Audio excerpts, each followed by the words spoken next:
বৃহস্পতিবার রাত্রে দমদমে বিয়েবাড়ি থেকে ফেরার সময় ওলা করলাম। দমদম থেকে উত্তরপাড়া আসতে আধ ঘন্টা সময় লাগে। আমরা গাড়িতে বসে নিজেদের মধ্যে কথা বলতে ব্যস্ত ছিলাম। যখন উত্তরপাড়ায় গাড়িটা ঢুকলো তখন আমার কর্তা ড্রাইভার ভদ্রলোকটিকে জিজ্ঞেস করলেন, গাড়িটা কোথাকার? উত্তরে ড্রাইভার সাহেব জানালেন, শিয়ালদাহ।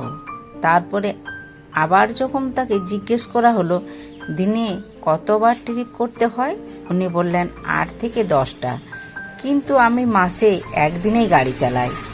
আমি ভীষণ অবাক হয়ে জিজ্ঞেস করলাম, কেন? উনি তখন বললেন, আপনি গুগলে গিয়ে ওলা ওভার ড্রাইভার আকাশ কুমার সিং টাইপ করুন। এবার আরও অবাক। আমরা বললাম, গুগলে? উনি বললেন, আরে দেখুন না। ওনার কথা মতো তাই করলাম। টাইপ করতে আশ্চর্যের শেষ পর্যায়ে পৌঁছে গেলাম। ওনার মেয়ে অদিতি সিং ভারতবর্ষের প্রথম 3 জন নিউরোসার্জনের একজন। শুধু তাই নয়, পশ্চিমবঙ্গ থেকে ICSE-তে মাধ্যমিক এবং উচ্চ মাধ্যমিক প্রথম হয়ে জয়েন্টেও র্যাঙ্ক করে।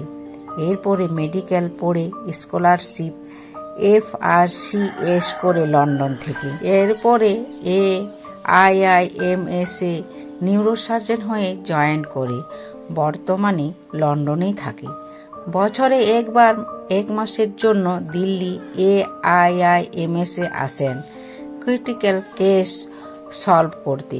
শুধু ভারত বা লন্ডনে নয়, সারা বিশ্বের সমস্ত দেশেই যে কোনো ক্রিটিক্যাল কেস এলে ডাক পড়ে ডক্টর অদিতি সিংয়ের। এতদূর শুনে মুখে কথা গজাচ্ছিল না, কিন্তু আমাদের অবাক হওয়া এখনো বাকি ছিল।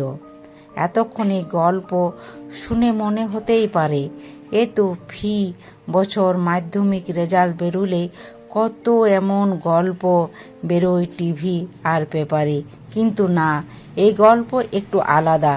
ভদ্রলোক এবার নিজের জীবনের গল্প বললেন। তিনি যখন 5-এ পড়েন তখন বিহারের ছাপড়া থেকে কাজের সন্ধানে কলকাতায় আসেন। শিয়ালদায় একটা হোটেলে 3 বছর বাসন ধোয়ার কাজ করেন।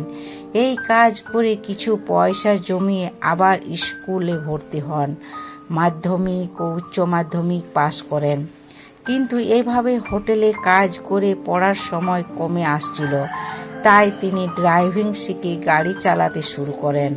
দিনে গাড়ি চালিয়ে রাত্রে কলেজে পড়তেন। বেশি পয়সা রোজগার করার জন্য অ্যাম্বুলেন্স চালাতে শুরু করেন। এইভাবে তিনি গ্র্যাজুয়েশন করে মাস্টার্স পড়া শেষ করেন। এরপরে তার বিয়ে হয়। বিয়ের পরে তার স্ত্রীর গলার হার বিক্রি করে নিজের একটা গাড়ি কেনেন। স্বাধীনভাবে গাড়ি চালিয়ে তিনি কম্পিটিশন এক্সাম দিতে শুরু করেন এবং SBI-তে চাকরি পান।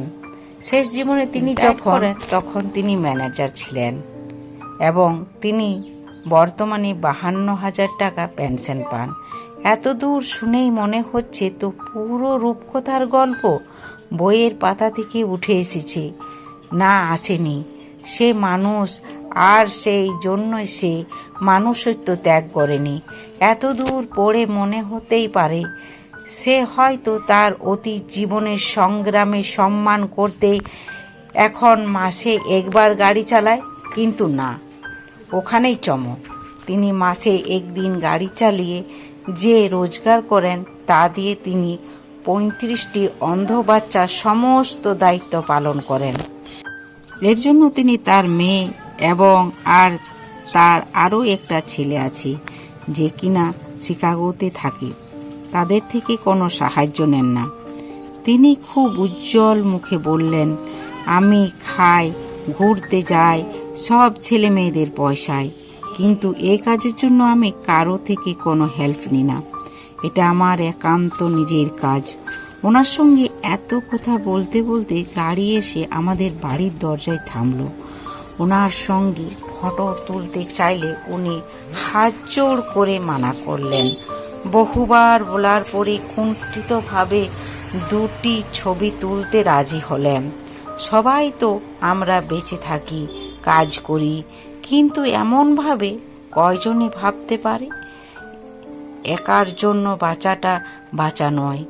কারোর জন্য কিছু করে যেতে পারলেই হয়তো জীবনের সার্থকতা খুঁজে পাওয়া যেতেই পারে।